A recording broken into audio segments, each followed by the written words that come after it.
Coucou les zèbres hypersensibles. Aujourd'hui, je vous retrouve pour une nouvelle vidéo en forêt de Brocéliande, hein. Je suis restée auprès de l'arbre du voyageur parce que je m'y sens particulièrement bien, il faut être honnête, hein. Et puis il y a quand même pire comme énergie et comme spectacle que cet arbre-là.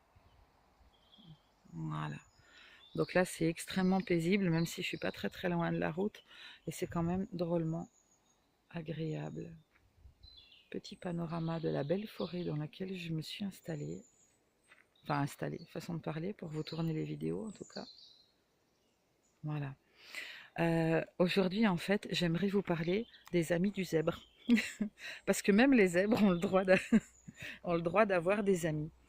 Et je me suis rendu compte, tant en tant que thérapeute, puisque je reçois à mon cabinet bien évidemment, hein, ne serait-ce qu'en sophrologie, donc je me suis rendu compte, tant en tant que thérapeute qu'en tant que zèbre moi-même et maman de petits zèbres, que les amis que nous avons en fait sont souvent eux-mêmes des zèbres. Alors ils n'ont pas forcément les mêmes rayures que nous, ça c'est sûr. Ils ont leurs propres particularités et parfois semblent même extrêmement différents de nous. Mais en tout cas, une chose est sûre, les amitiés durables, nous n'arrivons à les tisser et à les garder qu'avec d'autres zèbres, tout simplement parce qu'entre zèbres, on se respecte. Il y a un très profond respect, il y a une réelle compréhension tant de ce qu'on vit que de ce qu'on exprime. Il n'y a pas besoin de... Enfin, je ne sais pas, en tant que zèbre, si j'exprime une idée, l'autre va la prendre et va la comprendre de suite. Il va pas me dire, hein, quoi, tu parles de quoi, j'ai pas compris, vas-y, redis, répète, réexplique, décortique, analyse. Fais tout le boulot à ma place, s'il te plaît, s'il te plaît, s'il te plaît. Non. Euh, L'ami du zèbre va le ressentir d'abord au niveau empathique. Limite, il n'y a même pas besoin de beaucoup parler parfois parce qu'il y a cette communication presque télépathique qui se met en place. Et ensuite, il y a effectivement cette, cette communion, cet échange, ce partage, cette reconnaissance de l'autre. En fait, les zébrures, elles ne sont pas forcément pareilles, mais ça reste des zébrures. Et comme nous, on est des gens extrêmement ouverts d'esprit, extrêmement tolérants, et bien finalement, zébrure ou pas, on est prêt à prendre tout le monde avec nous dans notre cercle. Le souci, c'est qu'il y a beaucoup de gens qui vont pas y trouver leur place, tout simplement parce que ce dont on va leur parler, ils vont pas y avoir accès, ils vont pas le comprendre, ils vont pas le percevoir. Et finalement, ben, ils vont s'ennuyer avec nous. Ou nous avec eux, si on essaye à suivre leur conversation, à suivre leur sujet d'intérêt. On ne peut pas dire que le zèbre s'intéresse beaucoup aux émissions de télé-réalité et autres, hein. Cet univers-là, c'est quand même quelque chose de... Je suis désolée, je tourne la tête en fait, j'ai des papillons qui n'arrêtent pas de passer autour de moi. Je dois être en période de métamorphose et de transformation.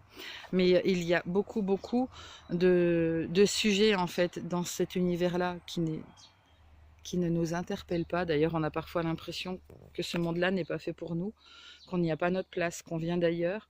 Et quand on est vraiment fatigué et triste, on se dit, mais misère, mais quand est-ce que je pars? Quand est-ce que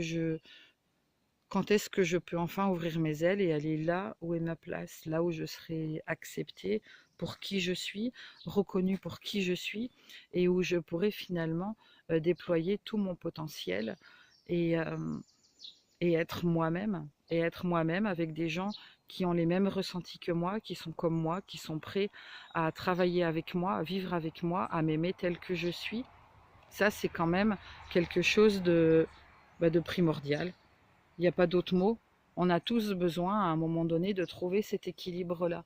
Donc, les amis du zèbre, sortis d'autres zèbres, ça peut être extrêmement compliqué. Ou alors, ce sont des amitiés, mais dans lesquelles on est obligé de faire énormément d'efforts, d'investir énormément de nous pour rester compréhensible pour l'autre, y compris dans nos actes et dans les choix qu'on peut poser. Voilà. Après, comme on dit, parfois les élans du cœur nous font aller dans des directions où évidemment les rencontres que l'on fait ne sont pas entre zèbres. Mais l'élan du cœur, la rencontre, c'est parfois juste le temps d'un message échangé, c'est parfois voilà, un simple partage d'énergie ou d'une activité, mais c'est pas au quotidien et c'est pas sur la durée. Sinon, ça tient pas. On peut pas, on n'y arrive pas. Ok? Allez, je vous fais plein de bisous magiques. Je vous dis à très vite. Si vous le souhaitez, n'oubliez pas de vous abonner pour ne louper aucune des petites vidéos qui peuvent sans doute vous interpeller dans vos réflexions, mais même peut-être dans vos ressentis. Et surtout, n'hésitez pas à me contacter. Vraiment, c'est avec un très très grand plaisir que je vous répondrai. Allez, à très très vite. Bisous du cœur. Toujours depuis Brocéliande. À très vite.